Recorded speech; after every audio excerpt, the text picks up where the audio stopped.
Hi guys, welcome back to the Tetra Ninja Show. I am your host, of course, Tetra Ninja.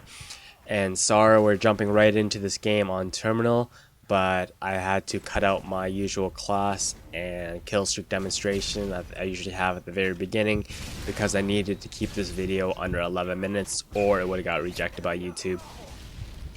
So just continuing on the trend of me analyzing a different weapon every day. Based on feedback, people wanted more of a mathematical equation or more of an in-depth look into the weapons. So today we're going to be looking at the WA2000 and its damage multiplication in comparison to the other sniper rifles. And the results I found were actually really surprising. And after tinkering around with this sniper rifle for about a day or so, I've come to the conclusion that based on the different perks you can put on it, and the low recoil it offers, it is probably the best sniper rifle in this game. So just a background on how damage is calculated in this game. It takes 100 points of damage to kill an enemy, and each weapon is assigned a base damage for every single bullet it fires. So if you're talking sniper rifle, obviously you're talking single burst, unless of course you're modding or have like a rapid fire controller.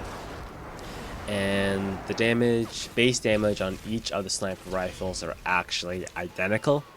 Each is given a damage multiplier, a base damage of 70 without a silencer, and a base damage of 50 with the silencer. The only difference between what makes the one sniper rifle different than the other is the multiplier you get for the different parts of the body. So for every sniper rifle, the head is given a multiplier of 1.5, and for the intervention, Barrett, and WA2000, the chest is given a multiplier of 1.5. The M21 is given one of 1.1. And for the body, it is 1.5 for the intervention and Barrett, and 1.0 for the WA2000 and the M21. And limbs, all the sniper rifles are given a base damage of 1.0. You don't need to write that down. I'll post it in the description just so you get a better idea and a visual representation of what the hell I'm trying to talk about with all these numbers and math. I hate math. I think I failed like data management like 5 times. That's not even an overstatement. I think I've literally failed at 5 times, like 3 times in high school and like 2 times in university.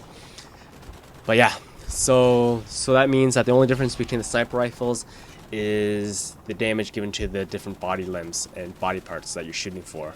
The range does not matter at all. So breaking that down, a standalone WA2000 takes 1 shot to the head and chest and 2 shots to the body and limbs, and a WA2000 with a silencer without stopping power takes 2 shots no matter where you're hitting. Even if you hit your first shot to the head, it still takes 2 shots because the damage multiplier is only ends up being 75, 75, 50, and 50 respectively.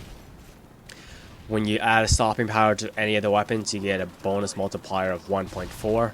So if you just did that with a standalone WA2000, that bumps it up to 147, 147, and 98 and 98.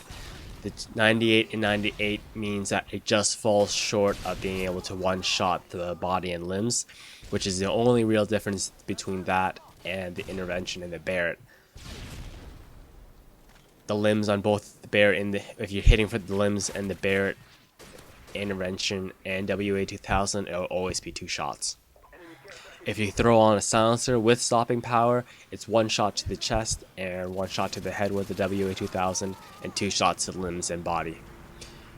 Which means that there isn't really any difference between throwing on a WA2000 with stopping power or without stopping power, with or without. I can't really talk, but that's a mouthful I just said there. So that means that you can find a secondary red perk and you can choose whatever one you want. I found that the most beneficial probably was hardline. I said hard on. But yeah, so I decided to go with hardline, and I end up actually getting like 3 pave lows in this match just because of the extra less kill I have to get. If you're using a silencer, of course, you have to have stopping power on to get a one shot to the head and the chest. And it's it's 2 shots to the limbs and the body. If you want just a general idea of how the M21 stacks up to the WA2000, the damage multiplier on the chest is just lower at 1.1, which means that it'll take 2 shots to the chest all the time, unless you just have the standalone stopping power on it without the silencer. So it's really not that great of a sniper rifle unless you can own pretty hard and fire quickly and accurately really quickly, or you're shooting for heads all the time. And once again, if you throw on a silencer without stopping power, it will always take 2 shots no matter where you hit. So the extra low recoil on the WA2000 and pretty much the same damage, and the option of being able to add a hardline on without any effects or negative effects is the reason why I think the WA2000 is the best sniper rifle in this game. I find when I'm using it, after I got used to it, I was actually taking more shots and taking more risky shots than I normally would with a Barrett, and it was working out for me. When you're shooting a Barrett 50 cal and you're in scope without a silencer, the screen just jumps everywhere. And if you're using a silencer, that means you have to be using stopping power. So, and you don't have to do that with the WA2000. Oh well, you do, but you get less recoil already.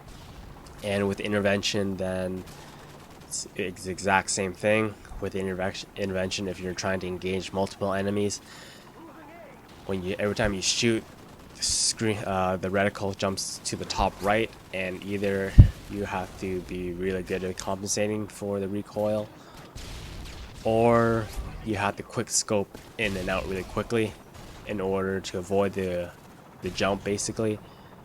And that's not a high percentage move if you're trying to engage multiple enemies at the same time. So yeah, I get owned by this guy in Last Stand. I'll post all the base damages and all the damage multipliers and the equation in the description, so you guys can get a general idea of what the hell I'm talking about. But yeah, that's why I think that the WA2000 is probably the best sniper rifle in this game. The only downside I find is that the scope takes a huge amount of the screen, especially with that little flap of the lens sticking out, with the face sticking its tongue out at you. I don't know. I would actually like to meet a real army person to ask them if a lot of people actually customize the rifles like that, and if Infinity Ward actually did some research on this, but it seems like a unnecessary aesthetic. But it's kind of cool sometimes, but it flops right off into the screen. So, but like I said, it's almost the exact same as Intervention and Barrett power-wise, except for the difference in the calculation of the body shots, and has almost the same recoil as the M21.